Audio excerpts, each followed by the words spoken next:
Hello and welcome to RTV's continuing coverage of the aftermath of Hurricane Dorian. I'm your host, Jerome Sawyer. We begin tonight with the very latest from NEMA.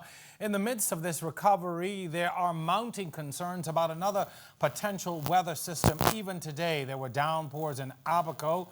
Reporters questioned the meteorologist Arnold King this morning about that system in the southeast Bahamas and potential effects on the storm-ravaged islands in the north. Well, it's possible in Grand Bahama and Abaco. All the showers won't be heavy. There'll be at times you'll have heavy thunderstorms, and there are times when it won't be so heavy. But there can be localized flooding, and it's possible that they can hamper restoration efforts for a short time.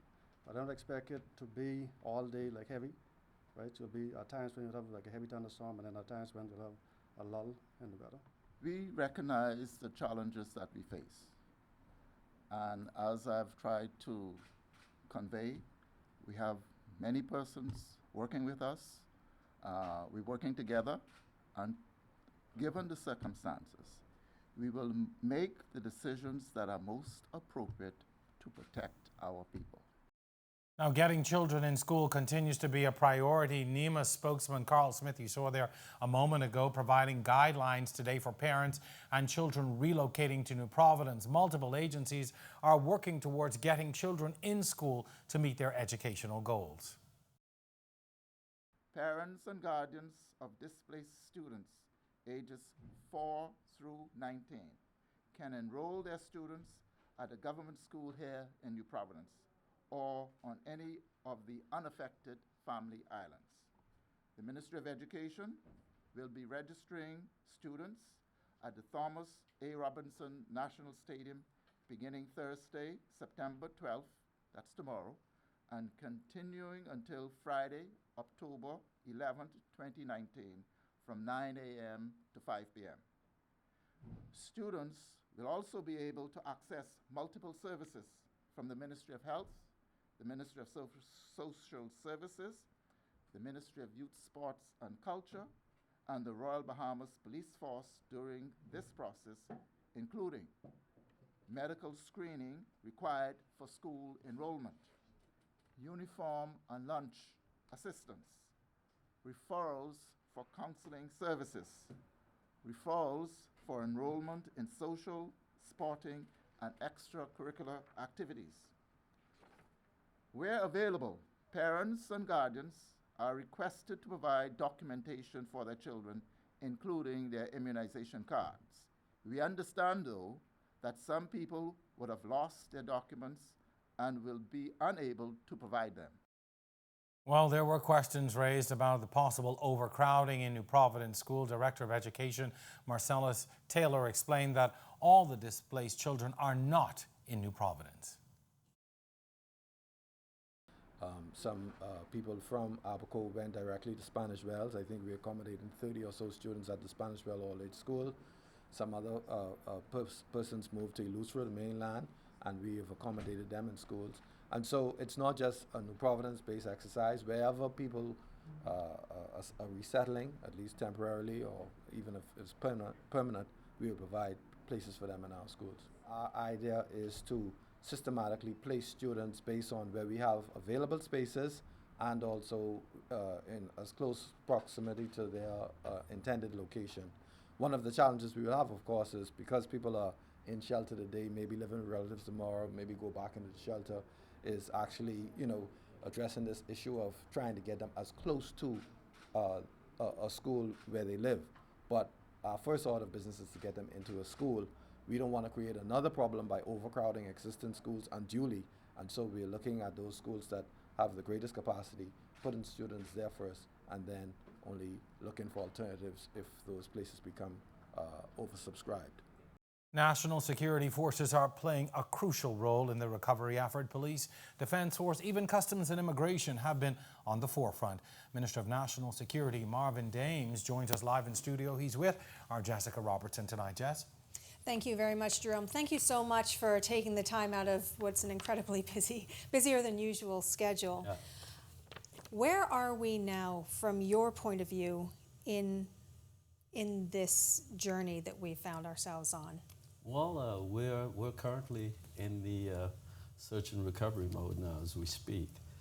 The police, as well as the defense force, would have taken control of not only the island of Abaco, but also the keys adjacent to Abaco, Grand Bahama, as well as Sweeting's Key.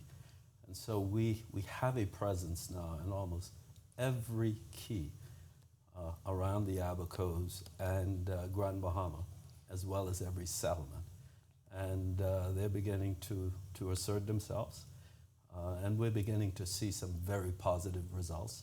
Yesterday, I believe that there was an arrest of a young man who was in possession of a firearm, and today, a young man and a lady who were in possession of 3 firearms. And so they're moving about. And this is under some very difficult circumstances. Communication in North Abaco is still out, so your officers, anyone on the ground, can't even adequately communicate. Yeah. You're in communities that you've never really had to worry too much about crime. No, and that's the point. And I try to explain it this way, that we're not managing one crisis, we're managing multiple crises. And it's important for Bahamians to understand that. You have the island of Abaco, but around the Abacos are many keys, and every one of those keys deserve our attention, and they're getting our attention. But also you have Grand Bahama, very large landmass, although the most of the event was concentrated in the east. You have Sweeting's Key as well. And so this is something like we would have never seen before. I don't know of any country could have been fully prepared to deal with something as significant as this, because you don't have one landmass here. And so it means now that you have to go by boat. You have to use helicopters, that which we don't have, and we have to rely on our partners like the United States. You have to use fixed wings aircraft, and the only way you can land those is that you have to prepare. So you have to clear the runways, you have to make the airports ready, and you have to clear the main arteries on Abaco as well as Grand Bahama to ensure that you can move your resources in the appropriate places. And so this certainly was a significant undertaking. But I'm pleased to say that we are very well positioned now, and we continue to roll out our resources, continue to get help in those areas that are in need of help, and continue to get the support of our local as well as our international partners. There's been criticism of the amount of time it took to get those boots on the ground, and you just talked a bit why. And people were frustrated. At any point, were you frustrated at what was... Well, it's always challenging. I mean, we're an archipelago, and there is an upside, a positive side to that. If you look at it from a tourism standpoint, yeah, you get to promote each island and each key separately. But from a crisis management standpoint, there is the complication, you see. And so, prior to the storm, as a government, we were prepared. You heard our Prime Minister every day leading up to the storm, because we were tracking, we were getting our updates from our technical people, and we were relaying that to members of the public. And so we were able to say exactly, listen, persons in these areas, you are to move to higher ground. And so we were doing that. And as we were doing that, we were also mobilizing our resources. And so prior to the storm, we were able to put additional police and defense force officers on Abaco, as well as Grand Bahama. But despite that, I mean, no one could have prepared for something of this magnitude, And, you heard the Prime Minister in his speech not too long ago.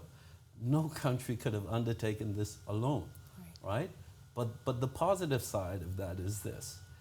You are beginning to see a positive move in the right direction. And we're only a few days out. And so we have the presence, all right? And the presence now, we're moving throughout the Keys, throughout mainland Abaco, as well as Grand Bahama. And we're beginning to see some level of stability coming about as a result. How realistic is it for people to expect the forces to be able to protect private property throughout these land masses at this point? Well, that's a very good question.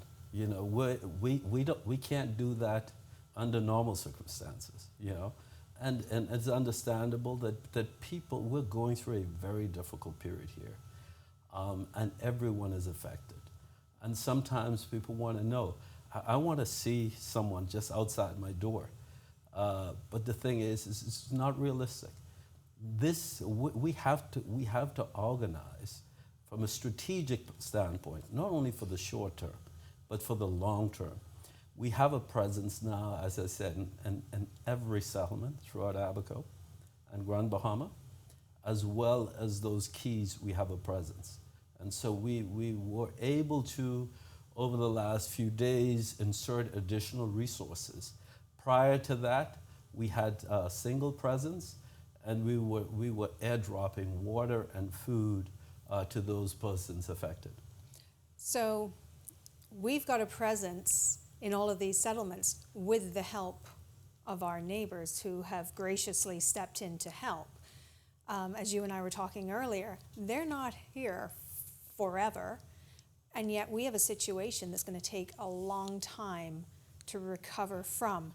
What's the plan? Oh, absolutely. As a cabinet, we have, many of us have had very little sleep. I mean, every day runs into the other. We were in cabinet, I think we got in like 10 o'clock yesterday morning, got out close to midnight. And that's what we're focusing on now. So what's the medium and long-term plan? How do we begin this process of moving towards restoration and bringing about some level of stability? Because we can't sustain this. No country can. And so the quickest thing is how do you develop a plan? And that's what we're working on now. And we were discussing it at length yesterday. Develop a plan that will enable us to move back to some level of stability. We had so many people who would have lost loved ones and would have lost their personal belongings, no longer have a home to put over their heads. This is traumatic for anybody, and the quicker we can work with them to bring their lives back to some degree of normalcy, the better it is for all of us. A lot of people lost homes throughout, particularly in Abaco. I think we're seeing where people have just moved into whatever structure was standing, in some cases government buildings. At what point in this plan do you and your team have to go in and get people out? And then when you do that, where do you put them? Well, that's it. And so, the way we're working this is, how do we begin to relieve the stresses now that's currently being placed on government buildings and auditoriums and personal churches homes. And personal homes. Mm-hmm. And part of the plan will certainly be, what do we do in terms of short-term housing? And so we're looking at those options, many to which we would have already begun exploring, to begin this process of alleviating the stresses on these government buildings so that the workers can get back in and assist in this process of restoration, which is key. Lots and lots, thousands of people have evacuated. I imagine that makes your job a bit easier, perhaps. I'm not sure. It's a double-edged sword. Yeah. New Providence, we've just had a population boom overnight. Yeah. How does your already stretched armed forces deal with the fact that we now have thousands of people here additional, and many of whom have nothing, have no jobs? Yeah. Where do we go in New Providence in maintaining order here? So I had the opportunity to visit the Kendall G.L. Isaacs shelter, and I was amazed by what's available there. There was a section there for kids to do artwork. There was food around the clock. There was basketball taking place, all sorts of other events, all contributed by the good citizens of this country and our friends from across the world. And so there is a lot to capture and to hold many of these persons in these spaces and to keep them occupied. But we're cognizant too, as law enforcement, that we have a responsibility and a role. And, you know, and so we're always in the business of, now that this is happening, how do we prepare for it? And so it's constant, it's very dynamic, and we're doing that, and we're meeting on a regular basis. The commissioner's meeting with his team on a regular basis, Commodore's meeting with his team. The reality is this: we have these significant events in the Northern Bahamas, but the rest of the Bahamas continue to function, and we can't take our eyes off of that. And so, you know, the Commodore still has his vessels out in the Southern Bahamas, protecting it from poachers and from those persons seeking to enter our waters illegally. And so protecting the northern flank of the Bahamas. They have a presence on Inagua and all those islands in the south to ensure that law and order prevails. The same thing with the police force. I mean, they're running, the commissioner and his team are running operations in New Providence. Still business as usual. It's still business as usual. We don't want to take our eyes off of that. And so while we're focusing on Grand Bahama and Abaco and the Keys, we're very cognizant of the fact that there's the rest of the Bahamas and it's business as usual. And this is why, you know, you have to take your hats off to our first responders. Absolutely. You know, these men and women, and I had the opportunity to spend time in Abaco immediately after the oil clear in Marsh Harbor. And you know, I was taken aback as I walked into the command center, the Police and Defense Force Command Center, the government complex. I had to walk through families of police officers, mothers and children, in a small courtroom, right? And that was their home. That's home. While their husbands were out there rescuing and clearing streets and repairing buildings and assisting those in need. These are, you know, I was very impressed.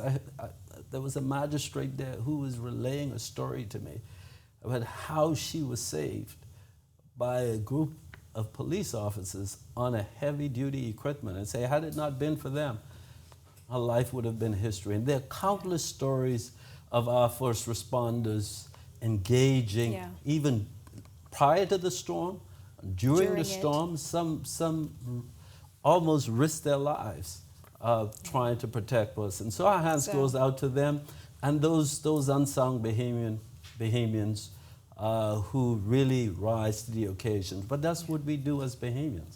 We help each other. Thank you so much for joining us and taking time out of your schedule, and hope we can get some normalcy throughout the country very soon. Thank you so much, Jessica. Thank you. Back to you, Jerome. Thank you very much, Jessica, and thank you to the Minister for stopping by. On the ground, assessment teams are already looking at the structural soundness of buildings.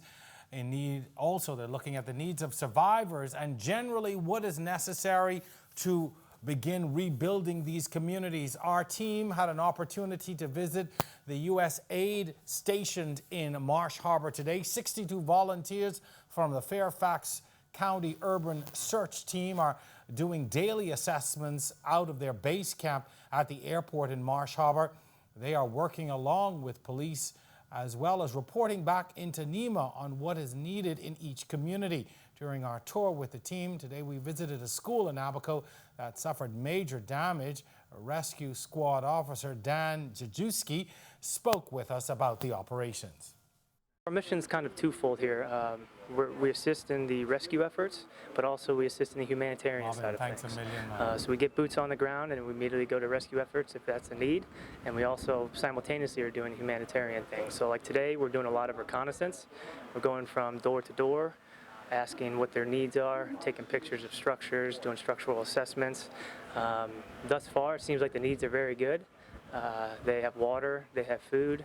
The need is fuel and communications within this area at the moment. So right now we're doing that. We're working for NEMA, the local government. They task us to go out to certain areas, and then we go ahead and report back on the information that we gather.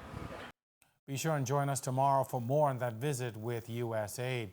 Now on to another segment in our show tonight. There has been a lot of back and forth since video surfaced of Bahamians being kicked off of a ferry from Grand Bahama bound for the U.S. and the statements by U.S. President Donald Trump about not wanting the bad people of the Bahamas in the U.S. have only helped to fuel the discussions. But truth is, many Bahamians have already been evacuated to the United States. Over the weekend, we observed a group in Grand Bahama called Puerto Rico for the Bahamas, helping to get evacuees to the U.S., but with one stipulation: they must have a U.S. passport or a valid U.S. visa.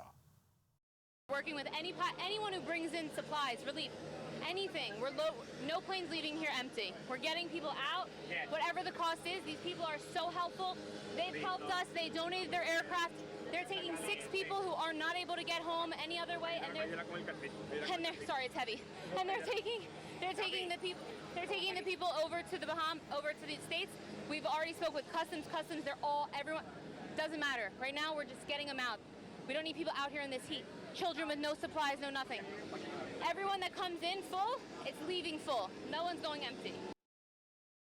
Well, this mother had packed up her toddler and had a seat on board a U.S.-bound flight.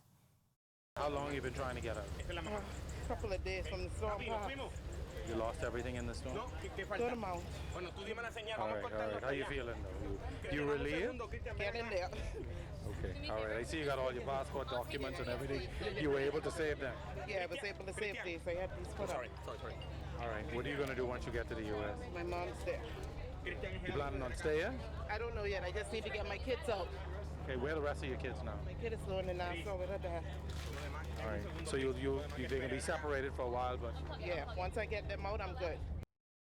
Well, there are any number of flights and boats heading to those affected islands. While goods and supplies are coming in by the loads, they must still get to the affected areas. Just this weekend, we had a chance to see one of those relief and evacuation flights in action. Aid agencies, local and international, have been sending loads of relief supplies from the moment Hurricane Dorian passed. With airports on the islands barely operational and docks with limited access, getting goods on the ground takes a lot of logistical strength. Antonico Gibson operates a small charter company and a medical evac company called Bahamas Evac.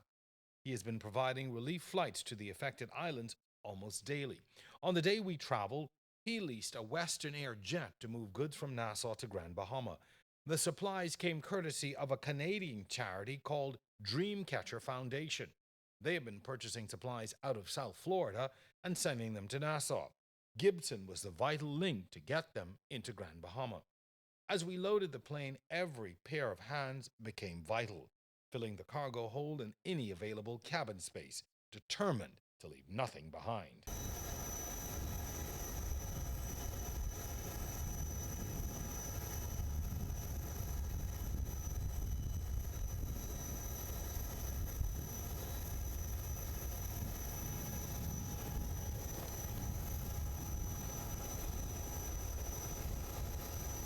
On the ground in Grand Bahama, another logistical hurdle. Volunteers came by the handfuls to unload and get the supplies out. People took what they could get their hands on. With a plane and cargo hold now empty, the attention turned to the evacuees. After waiting under small tents for hours in the heat, the boarding process began. A long line of orderly evacuees streamed from behind the fence onto the tarmac and onto the waiting jet.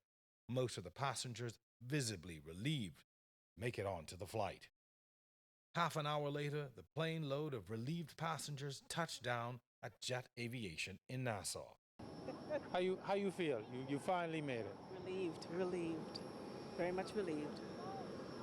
How did you fare during the storm? I can't even explain how it was. It's like out of a, I don't know. I don't know. When you got on the plane, you gave such a sigh of relief. Well, yeah, especially for the kids, How long? I can handle it for myself, but my kids, I'm just glad, for them to be here. And how long were you waiting? About 2 hours. Okay. Yeah. What are you going to do now that you're here? Take a shower. And then? Take a shower, get a decent meal, something cold, and then I'll figure out from there what to do. You think you're going to go back? That's a good question. It's going to take a long time for Freeport to get back together. I spoke to your niece. I think it was your niece who wanted to get you here. Yes, it's you? Yes, how you doing? Thanks a lot, because We just put the word out that the flight was coming and you all showed up today. How you doing? Fine, fine. You feeling all right? Oh yeah, because I'm going with my daughter there now. All right, she wanted to make sure you got out. What you gonna do now? What I'm going to do? Yeah, now that you back in Nassau now. Well, just relax. The flight was captained by Bushami Ambrister. He was happy to be able to do his part in getting them to Nassau. Giving everybody a future back to Nassau. So thank God is good. All is well. So sit back, relax, enjoy the flight. It'll be a smooth ride. I promise you I'll give you the best ride you can, because I know what you guys been through. God bless you. And we're talking Nassau. Antonico Gibson has been operating flights like this for days now, basically out of pocket to cover the fuel costs. It's all about lives, man. That's literally all it's about. There's a need, and it needs to be fulfilled. We're Bahamians, you know, and that should mean something in itself. I think everybody has been doing a great job. There's a lot more people that could step up their efforts as well.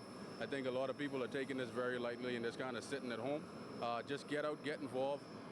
Just get in touch with one of the organizations. NEMA, call me if you have to, or anybody that you can just liaise with to make a difference. And if anybody wants to help, just send us an email. Somebody will get in contact with you to give you all the information on what you need to do to get. And the email again is? It's info@bahamasevac.com.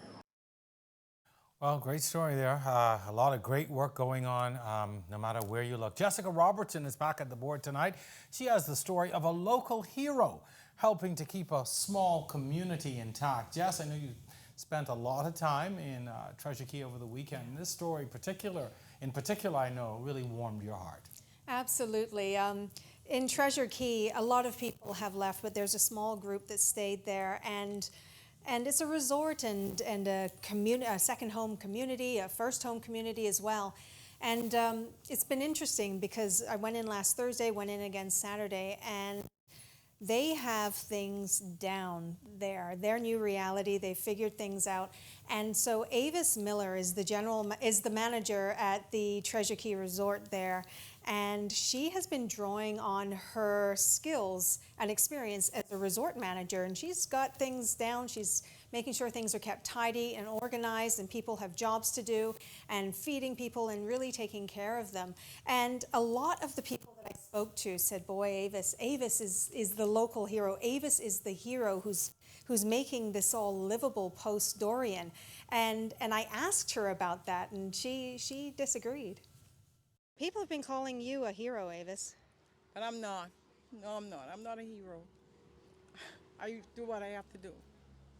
That's all I do what I have to do. I'm not a hero. And what have you been doing here so that people can survive the aftermath of Hurricane Dorian? We've been trying to shelter people. We've trying to feed people every day on a daily basis. We have a lot of supplies coming in every day, almost every hour. As much as supply come in, I ask them to take it out because I know more is coming. Is that difficult to do sometimes? Because you're hopeful that things are coming. You have to trust that things are coming. I know things are coming. Honestly, I just told the ladies with me last night, the community have come together. This might have been a disaster, but everybody's become as one. We are so loved right now. And I don't want to leave because I feel so much love. I've never felt so much love. Have you or any of the other people here had an opportunity to start to think, what next? Yeah. Me and my husband discuss it every night. As a matter of fact, we were discussing it when someone tried to break in here last night. We were discussing the future. And what does the future look like for you? Bright and sunny. Better. Better, bright and sunny and better. And that's the message I was getting over and over on Saturday. People there, they're determined to rebuild. They all talked about how this storm has brought out the true meaning of community in Treasure Key. And stories I'm hearing from all over Abaco, Grand Bahama, throughout Grand Bahama, just ordinary people stepping up and doing extraordinary things to help each other get through this. Thanks so much, Jess. That's what's most important in all of this. Ordinary people stepping in to help to do extraordinary things. Thank you so much. Environmental concerns now surfacing as well. During this morning's press conference, NEMA spokesman Carl Smith was asked to respond to the reports of the oil spill in Grand Bahama caused by damage to huge oil tankers at Statoil. As soon as NEMA was able to get personnel in the air to do air reconnaissance, we recognized that there was an oil spill. That information was conveyed to the company right behind the that owns and manages the facility. When that took place, they indicated that they are aware of it and that they had already taken steps to mobilize a response to the spill. When I spoke yesterday, I think it was, the information that we provided was information conveyed to us by the oil company. So it was the best information that we had at hand at the time. Water supplies in Abaco and 15 Keys have been cut off since the storm. Deputy General Manager at the Water and Sewage Corporation, Robert Deal, asked to provide restoration timelines during that NEMA press conference today as well. We are finalizing an action plan to restore water supplies throughout Abaco. Right now we have 8 systems spread across Abaco. Of those 8, we have intermittent supply or limited supply at 5 of them. 3 of our systems are completely done, and those are the larger systems, particularly with respect to Treasure Key and Marsh Harbor. Those are completely done. We have a 21-day plan we're working on in Marsh Harbor to try and bring about some substantial return of water supply in Marsh Harbor within the next 3 weeks. And so we're working with the government and international partners on that. We also have some challenges on the Keys as well, particularly on Grand Key, Moores Island, and Sweetens Key, which is on the eastern end of Grand Bahama that we manage from our Abaco operations. All 3 of those islands, they based on desalination water supplies, and so they incurred substantial damage. So we're working with the contractors and our internal personnel to restore those supplies as soon as possible.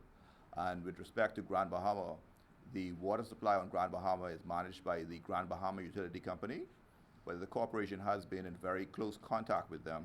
In fact, we were in Grand Bahama on Saturday past, and we met with them, and they're well on the way to bringing about some level of restoration.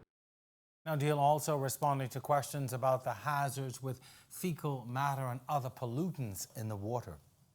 In Marsh Harbor, yesterday our team collected extensive samples throughout our well fields, both checking with respect to salinities to see if we had any seawater intrusion, and also checking for the presence of hydrocarbons. And so those samples were collected yesterday. They're now at our lab, and they're also being sent to international labs, and based on those results, we'll have a better idea of what is present. Well, power restoration also addressed at that news conference. Sterling Moss of Bahamas Power and Light asked to give some timelines for power restoration in Abaco. We're anticipating that for the south, we can have the south restored in about 3 weeks. So that's the timeline for the south if there are no weather impacts. The northern part of the island, as well as the 15 keys that are affected, we've not completed assessment on those keys, and so it's difficult at this point in time to pinpoint the complete time for the restoration. You anticipate that with that, you can be a few months. In addition to the more than 70,000 Abaconians and Grand Bahamians directly affected by this hurricane, hundreds of thousands of Bahamians and others across the world were affected too. Jarred and numb after seeing death and destruction, many will require counseling to deal with what many would call unimaginable circumstances. Dr. Harrison Thompson was asked about the first steps for survivors to deal with their trauma. When we think about the psychological effects of weathering a storm such as Hurricane Dorian, which has really been the first of its kind in this region, it's unprecedented. Of course, there's the terms a lot of people throw around, PTSD. I can't hear you. But there's a lot of emotional scarring as well that doesn't necessarily classify as PTSD that is still significant, right? We see people that are struggling to get back into the swing of things. We see people trying to figure out, where do I start?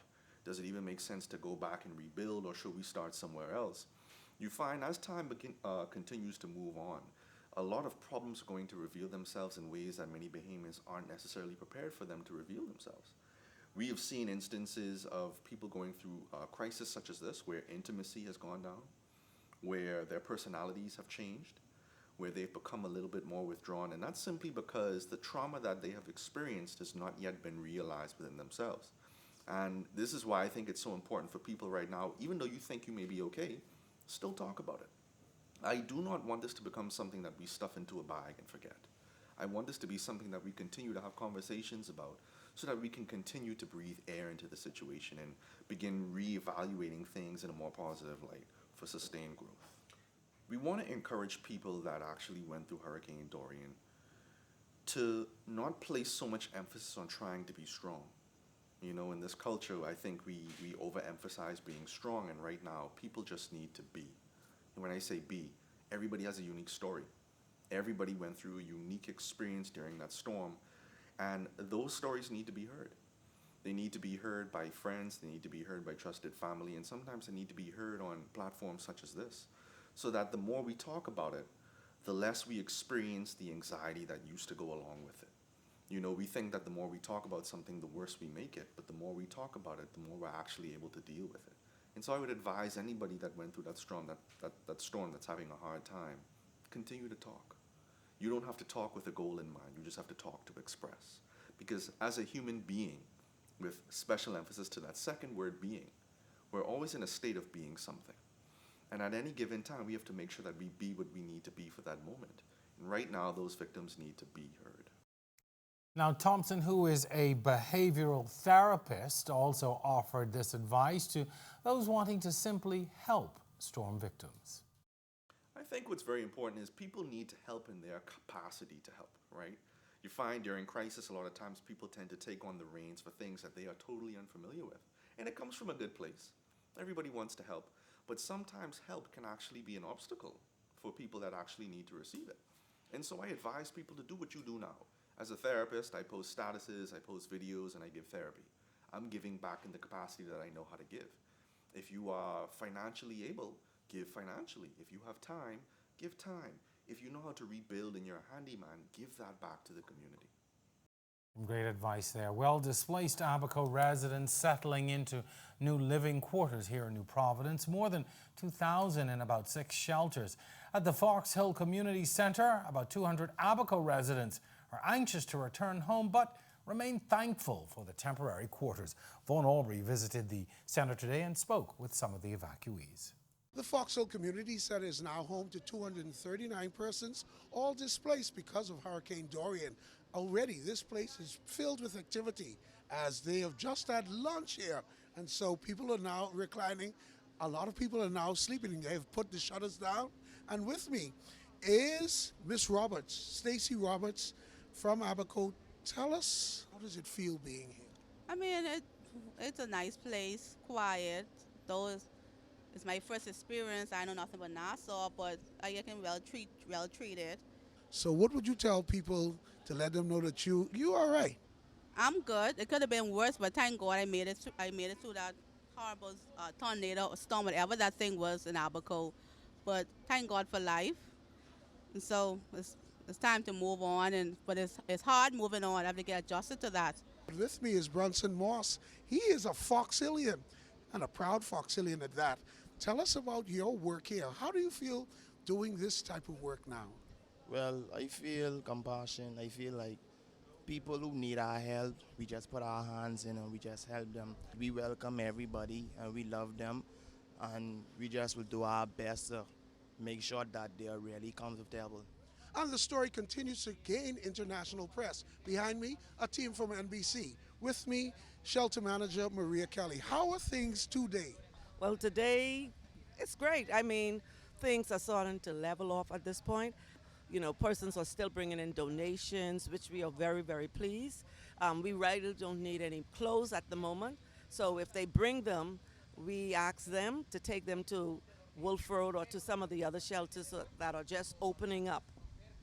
But we're going to start cooking in a couple of weeks because food has been pouring in. Different restaurants, hotels are bringing cooked food already. But but we've just gotten our stove connected. This center has had a stove here for over 2.5 years, but it was never connected. So we got it connected, and as soon as the food from the hotels and the restaurants start to die down, we will then start cooking, but right now we don't. So probably in another 2 weeks, we should start preparing our own food here. And there are volunteers here, including Bradley Strawn, who is cutting here for free. Tell us about that. Well, I happened to woke up this morning, me and my wife, and we were off to donate some clothes to our church. That's Family of Faith Ministries. And Apostle answered the door, and he said, well, the clothes, we have too many. Why don't you take it to, Fox Hill? And I said, okay. And he said, well, while you're at it, why don't you cut some of the people's hair, And so here you are. And, so here I am. And then the line is long. And the line is long, but I'm going to get it done for the glory. How do you feel about this? Well, I feel great. As long as it's something to help others that are lacking, I don't mind doing it. And so Fox Hill is doing its part in helping to rebuild the Bahamas and restore lives to those affected by Hurricane Dorian. You have your role to play also. I am Vaughn Aubrey. Back to you in the studio. Thank you so much, Vaughn. That story really put a smile on my face tonight, Jessica. Vaughn also tells us that they are in need of an industrial washer as well as volunteers to work through the night. So if you saw that story and if you were as touched as I was by what's happening there and you can help out, they do need an industrial washer and volunteers, as we said, to work through the night. Great story to end on tonight, Jess. That really warmed my heart to see, our people getting in there and doing what's necessary. That's what recovery is all about. Ordinary people doing extraordinary things. Yeah. It really is. I think I had this vision in my head that if I could look at my heart, it's just covered with lots of little Band-Aids because it's as many times as my heart has been ripped apart in the past week and a half, it's been patched back together by these kinds of stories and the things that people are doing just to help each other, to help strangers. Yeah, and everywhere you go, it is such a great effort. And I just encourage everyone. I had probably the craziest day I've had in my career in a long time. Flew in with the U.S. Navy on a Black Hawk helicopter this morning into Abaco. Hung out with the folks in Marsh Harbor who are doing the USAID. Well, they're from USAID. It's a volunteer group out of Fairfax, and just phenomenal work that they are doing. It's an American group, one of two groups associated with FEMA that actually go internationally. They just came out of Nepal a few months ago dealing with, I think, an earthquake, a disaster there. But a wonderful experience just to be with them and looking at their entire operation. We're going to feature it tomorrow on the program, what they do. But one of the things that struck me in Marsh Harbor today is that you see the cleanup. Past some heavy equipment, some trucks and payloaders, and you can see, where they're starting to at least begin a cleanup effort. And so there is a glimmer of hope. Although I have to tell you, Jessica, today I visited more of Abaco and I was just so struck by the devastation, the damage to the buildings. And every time I drive through and I look and I think to myself, what horror must have unfolded in this place. And it really touched me today as I sat there and I thought, and I said it over and over, it's a miracle that anyone survived, I had that thought over and over as I've been on the ground and knowing that people were in these homes and seeing pictures of friends' homes in Grand Bahama and in Abaco and knowing that they were there during the storm.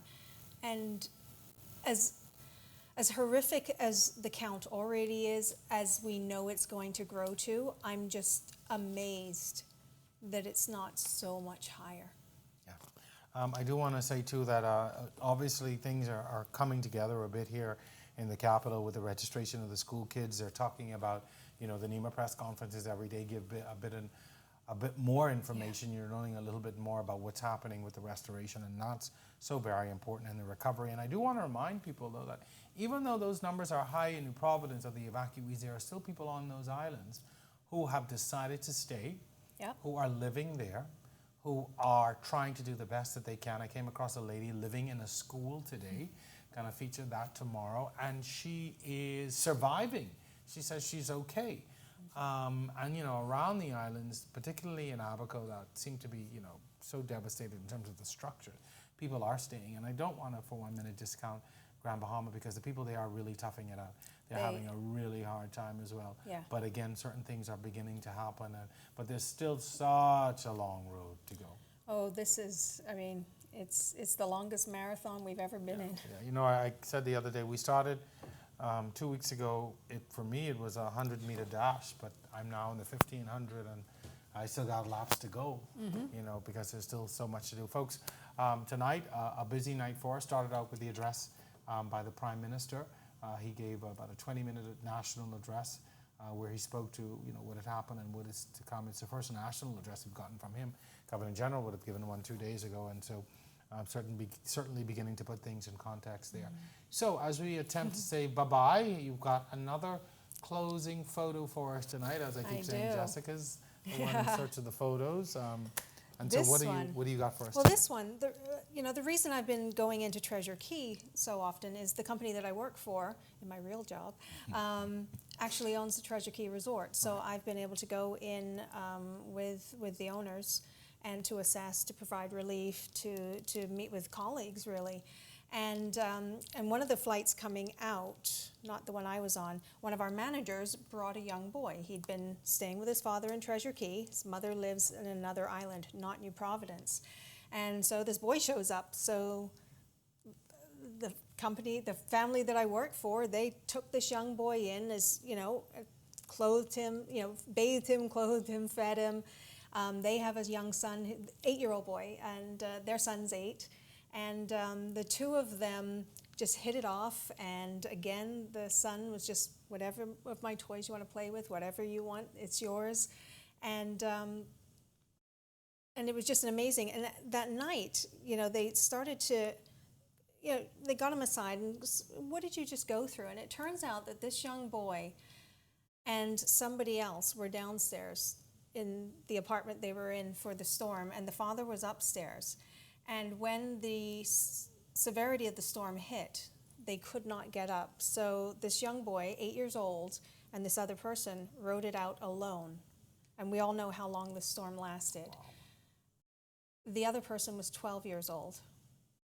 And the two of them, with wind flying around, windows had blown out, doors had blown out, made it through this storm. And yeah. So when you talk about heroes, they come in all sizes and all forms. And so he had a good night's sleep, clutching his new teddy bear. Teddy bears do give the best hugs, by the way. And the next day, just through a network of people, managed to get him a boat ride to North Eleuthera, a car ride to this, you know, just to get him home to his mother. And again, ordinary people doing extraordinary things. No one said, no, I can't. No, it's not a good time. We got to do this. And they snapped this photo, and I just think what's really cool, it's the two boys, fast friends, and the best part about this is those two puppies were adopted out of Abaco 2 days before this storm hit. So those are, so you got 3 survivors in there. Wow. It's, yeah. Great story, great photo, great ending for tonight's broadcast. We have so many stories of survival, but even more than that, we have so many great stories of people helping those who needed and continue to need them, and that to me is where the essence of our recovery as a country lies. It's important to get the buildings back. It's important to get the infrastructure in place. It's important to keep the supplies going. But it is even more important to keep an abundance of love and care and affection for our people and for the people who have been affected by this, because they're going to need this for a very long time. And that's, you know, that's what struck me as I took somebody to the airport. She was going to the U.S. She'd been through hell in Grand Bahama. And I was just so touched by the kindness and gentleness with which the employees that we came into, that I had to hand her over to at the airport. No, we've got her. We've got to take care of her. Just in the clips that you showed, you know, with the flight coming in, you know, just the kindness that's being shown. And if we can all just treat each other with some kindness, even someone posted on Facebook and said, you know, Nassau people, just accept that we've got a lot of people who've been traumatized who are now on our roads. And we've got traffic lights that aren't working. They're not used to Nassau traffic. Just be gentle, be kind. Yeah, we've got to be a lot gentler. Jess, thank you so much for joining me again tonight. I always appreciate you coming here and spending some time with me. It helps me to get to the broadcast. Thanks again to our wonderful production team for putting this all together. I've got to say a special thank you to my cameraman today, Anthony T.J. Block, who came and accompanied me on that helicopter ride and into Marsh Harbor. We had quite a time today. You're going to see it all tomorrow on the broadcast. So special thank you to him for coming along today and coming in really at the last minute. And thank you also to the U.S. Embassy for making that happen for me today. Well, folks, that's going to do it for tonight's broadcast. As always, it's been our pleasure to be here tonight, not to bring you this bad news, but to bring you the news of our restoration and recovery, because that's what we're all about here. Thank you so much for joining us. We'll see you tomorrow night, same time, same place.